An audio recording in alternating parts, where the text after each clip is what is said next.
pag-uusapan na ito. Salamat, Panginoon, sa kagalakan na kung paano kami, Panginoon, nakakilala at yung taong ginamit mo, Panginoon, na kaya kami nandito, Father God. Lord, naniniwala ko, Panginoon, na ano man yung strategy, ano man yung arts, Panginoon, ng winning, Father God, matututunan namin to at i-apply namin to sa aming puso.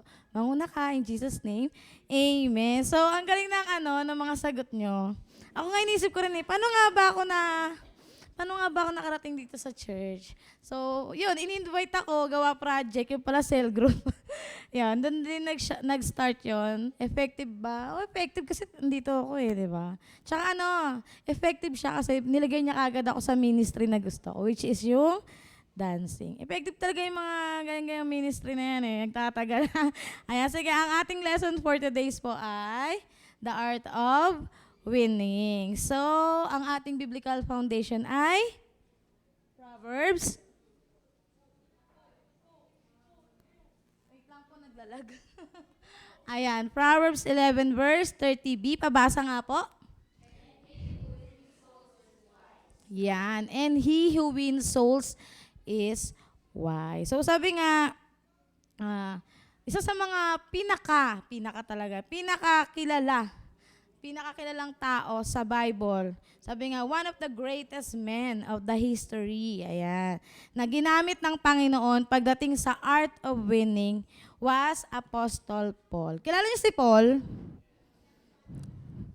Kagabi na-share ko siya dun sa tao na nag-testimony kanina. Sabi ko sa kanya, sabi ko kasi, wow, magte-testimony ka. Sabi niya, oo nga, sabi ko, para ka palang si Paul. Kasi from nothing, di ba? From nothing. Actually, sabi niya nga sa akin, oppressor nga si Paul doon. Pero sabi ko sa kanya, pero at least, galing ka doon sa wala, tapos bigla ka nakakilala sa Panginoon.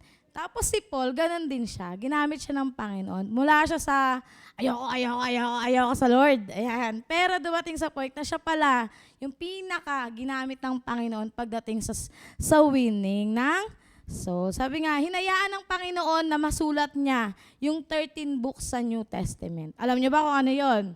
Bilangin natin. Corinthians. Ayan, siya yung pinakamaraming nasulat na books sa New Testament. Tapos siya rin yung pioneer. Sabi nga, sa pag-win ng mga Gentiles. Naniniwala ba kayo na Gentiles kayo? Oo, kasi di ba, ang kaligtasan binigay talaga sa mga Hudyo. Pero tayo na hindi Hudyo, hinayaan ng Panginoon na makuha natin yung salvations. So, siya yung pinaka-pioneer. Isipin mo, isa siyang Hudyo, nakakilala talaga siya sa Panginoon, pero ang ni-reach niya yung mga hindi nakakakilala sa Panginoon. Diba? Tapos ano pa? Sabi nga, siya rin daw yung isa sa pinaka-most influential teacher pagdating sa Christian doctrine. Kasi doon pa lang sa 1 Corinthians, talagang kota ka na pagdating sa doktrina sa kanya di ba? Sabi nga daw, Paul was an effective witness. Ano ibig sabihin ng effective? Ate Hershey, ano ibig sabihin ng effective?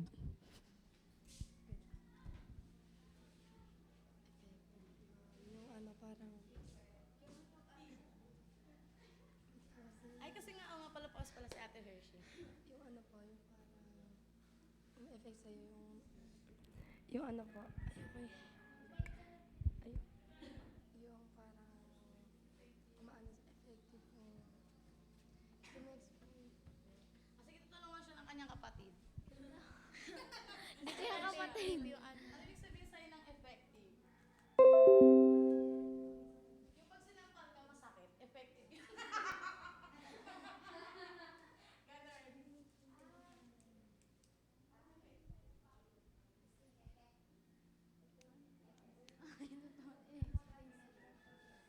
Parang ano siya, parang effective, parang gumaganang ano.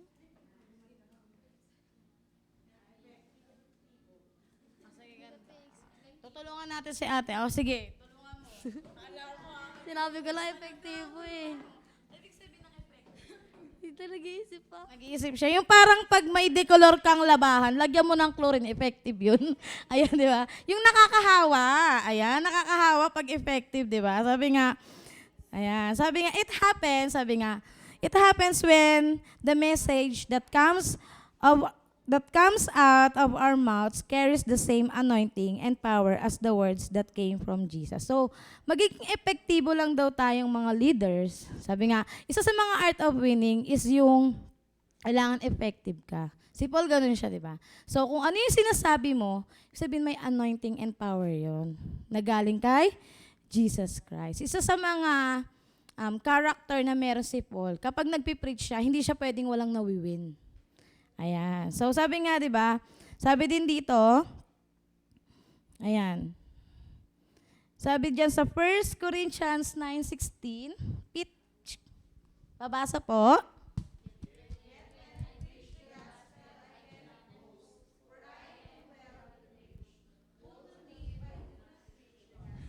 Ayan. So, si Paul, napaka-effective niya to the point na even siya, ayaw niyang hindi nababanggit yung salita ng Panginoon. Hindi siya pwedeng hindi nagpipreach kung sa, kunwari, isipin mo si Paul, ganito, parang ganito yung pinakaugali niya. Pagtabi ko sa'yo, anong ba si Jesus Christ? Oo, niligtas ako. Nung gusto mo ba maligtas ka rin? So, ganun siya ka-effective na sa paggamit ng art of winning. Sabi nga, ilang bang city yung na-reach ni Paul nung panahon na nagdi-disciple siya? Yung panahon na nag-win siya. Sabi nga, how many cities did Paul reach throughout his lifetime? Hulaan nyo lang, mga estimated lang. Oh, may nagtataas sa likod. Ano yan? Ilan ba yon? Ayan. Ilan ba, Ate Net? Ilang cities sa palagay mo yung na-reach ni Paul nung panahon ng buhay niya? Benny. Basta marami. Ayan. Estimated na nakalagay sa Bible ay 50 cities. So, isipin mo, nasa Letre ka pa lang or nasa Tansa ka pa lang. Diba? Isang barangay pa lang yung kaya, yung lugar na meron ka. Ilan na yung nawiwin mo? Si Paul, 50 cities. Cities nga yung binanggit hindi barangays. Cities talaga yung binanggit. So, ganun siya kagaling pagdating sa pagwiwin ng soul. So, sabi nga, mayroon ako dito papakita. Pakita nga pa, Ate Leia. Yan. Ayan yung mapa ng journey ni Paul. Kita nyo ba? Actually, pagdating dito, mula dito sa Egypt na to, di ba? Bandang dito. Yan. Nalakbay niya hanggang Asia. O, di ba? Hanggang Syria. Ganyang kalaki yung naabot ni Paul nung panahon na siya ay nag-win. So, sabi din sa Acts 15 verse 36, meron siyang clear goals. So, naging effective si Paul na mag-win ng souls dahil meron siyang clear goals sa pag-evangelize kay Kristo. 'Di ba? Sabi nga, we find this in Acts 5:15-36. Pabasa po.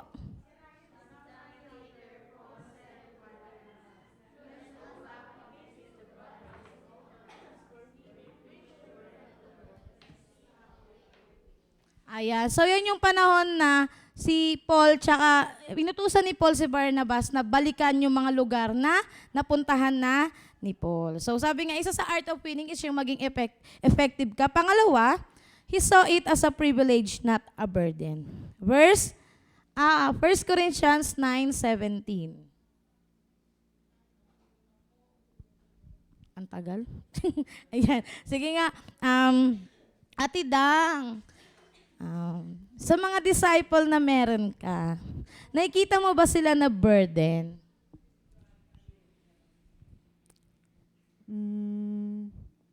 Anong burden? Ang lalim. Burden. Hindi, kasi mahal ko sila eh. Ayan, di ba? So, si Ate Dang, yung mga disciple niya, yung mga hawak niya, hindi niya yung nakikita na burden. Bakit? Kasi mahal niya. So, even si Paul, isa sa mga effective na sa pag-uwi niya, hindi niya tinake yon na parang burden. Kasi pag burden, kasi parang mapapagod ka eh. Pero kung iti-take niya yan, sabi nga, a privilege. Ayan. So, andun yung joy, tsaka yung willingness, yung excitement, tapos yung parang, yung enthusiasm, yung gigil mo na, kasi alam mo sa sarili mo na, dahil love mo sila, ayaw mo silang mapahamak. Tsaka ginawa niya yung lifestyle. So, sa Konso, kung di ako nagkakamali, ang Konso 5 ba? Ang lifestyle. Sa lifestyle, sabi nga, magkaiba daw yung, ano ba yung sinabi ni Pastor? Basta pag sinabing lifestyle daw, ito yung pagbabago ng buhay mo na lagi mo nang gagawin. So si Paul, kaya hindi niya tinake yun na privilege kasi ginawa niya, hindi niya yung tinake na burden kasi ginawa niya yung lifestyle. Sabi nga sa Acts 20:24.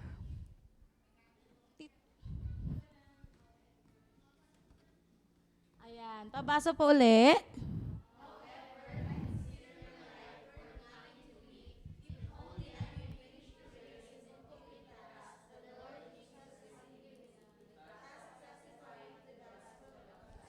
Ayan. So sabi nga unang karakter ng Art of Winning is maging effective na witness. Pangalawa, tinake niya to as a privilege, not a burden. At pangatlo, he had no personal interest. So, parang iniisip ko nga, ano ba yung personal na interest? So, sabihin pala nung inaya ako dito, gusto lang niya madagdagan yung miyembro niya sa dance, ganun ba yun? So, hindi pala dapat ganun. Tayo bilang mga leader, alam ko soon to be leader at sa mga leader na, hindi naman tayo nagtitake ng interest sa mga disciples na meron tayo. Pabasa nga po ng 1 Corinthians 9:18.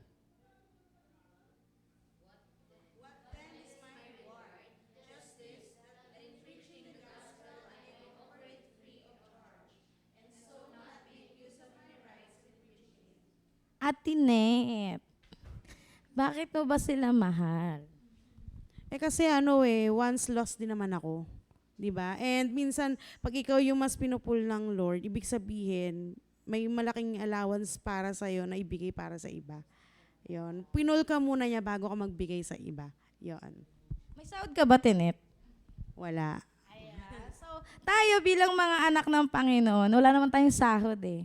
Actually, ang pinaka-perks natin sa pagsunod sa Panginoon, yung mabigay niya yung blessings natin. Pero sabi nga, di ba, mahirap pa rin sumunod sa Panginoon. Pero dahil, sabi nga, hindi natin tinitake yon na take for granted yung blessing ng Panginoon. Nandito tayo at nag-win pa rin ng souls. Kumbaga, even si Paul, hindi siya nag-interest sa mga bagay na napuntahan niya, nakilala niya.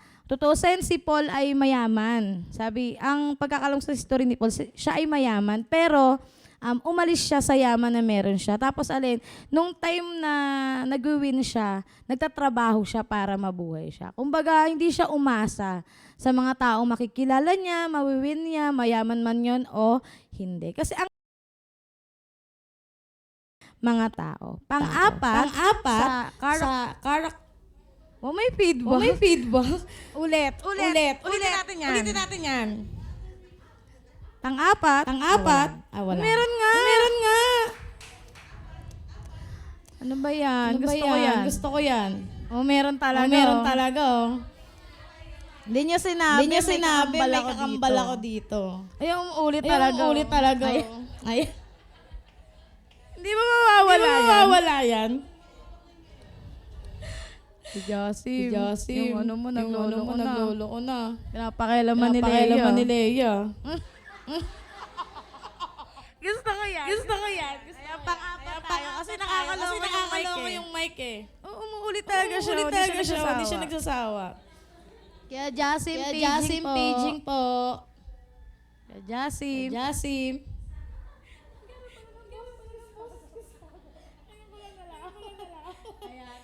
Pang-apat, he had a servant's heart. Ayan. So, di ba natukoy naman na natin bilang isang even nung pagiging successful leadership, kailangan meron tayong humble heart o servant's heart. Sabi nga po sa 1 Corinthians 9:19.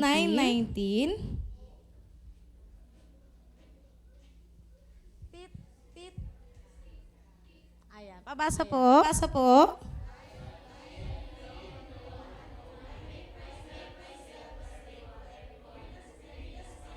Ayan. So malaya naman talaga tayo, di ba? Malaya ba kayo?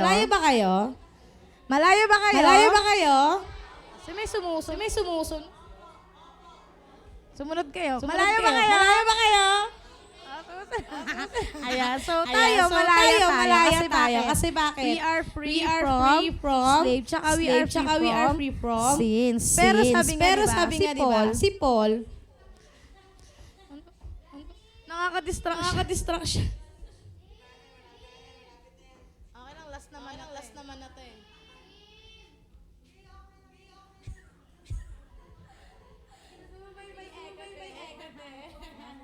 Si Paul, time na nag-win siya. Nung time na, sabi nga, servant's heart. O, diba, nag-echo. Kay Jasim. O, diba?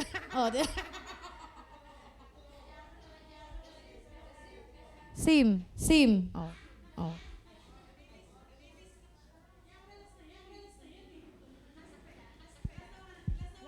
Last na. Ayan, so sabi nga, si yung last na, tapos may umi-echo pa.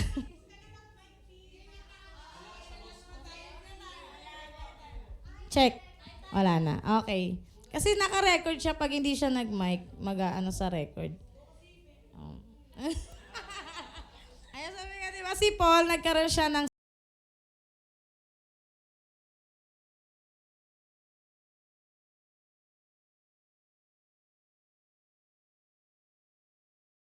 tsaka pang-apat, kailangan meron tayong servant's heart. Napakahirap naman talaga na mag-serve.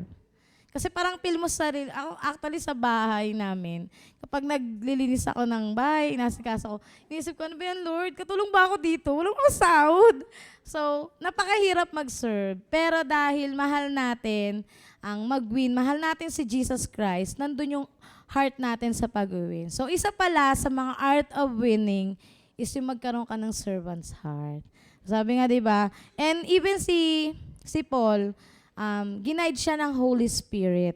Nung time na, sabi nga, the Holy Spirit guided Paul as a result of his humility. So, kapag servant ka kasi, nandun yung humble heart na meron ka. At nung pag-humble na yung puso na meron ka, yung Holy Spirit, iga-guide ka niya sa pag-win ng mga tao. Yun lang po. God bless. Tapos na.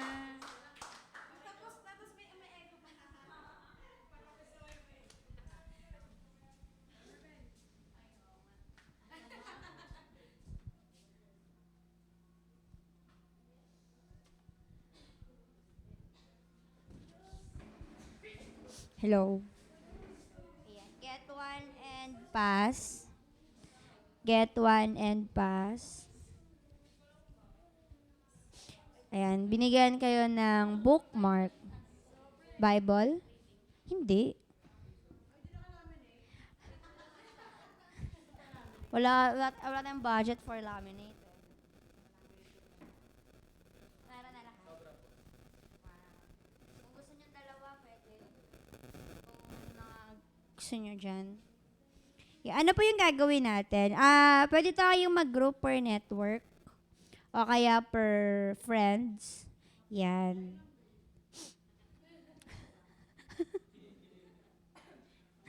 And ang gagawin nyo lang po ay magbe-brainstorm kayo kung ano yung gagawin nyo within the week para sa evangelism challenge. Yan, may mali ko na. Anong gagawin nyo ng Monday? Anong gagawin nyo ng Tuesday, Wednesday, Thursday, Friday, at saka Saturday? Pwede nyo isulat sa likod kung ano yung gagawin nyo for this week. Okay po? Yan. Bibigyan ko kayo ng 5 minutes para mag-usap-usap. Apa.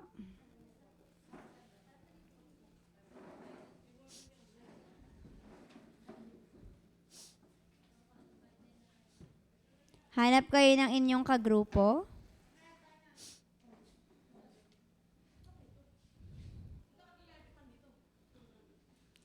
Ano yung gagawin nyo for this week's evangelism challenge? Siyempre, the art of winning.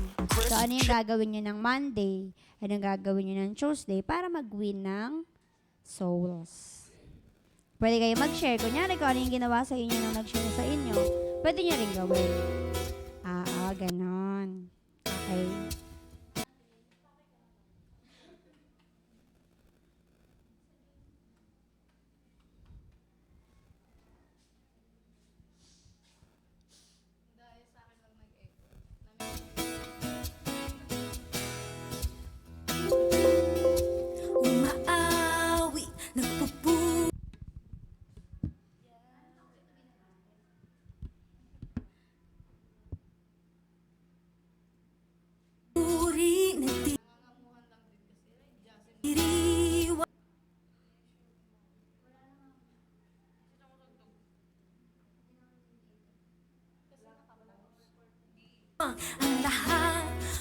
papuri kay Yahweh, Yahweh.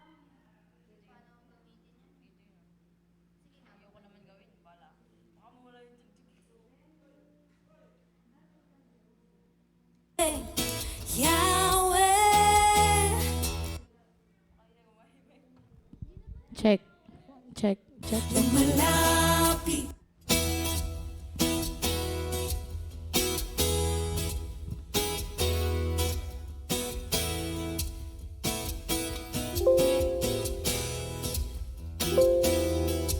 Umaawi, nagpupuri, nagdiriwang ang lahat. Papuri kay Yahweh, Yahweh, Yahweh. Lumalapit sa presensya mo, nagpupugay ang lahat. Papuri kay Yahweh.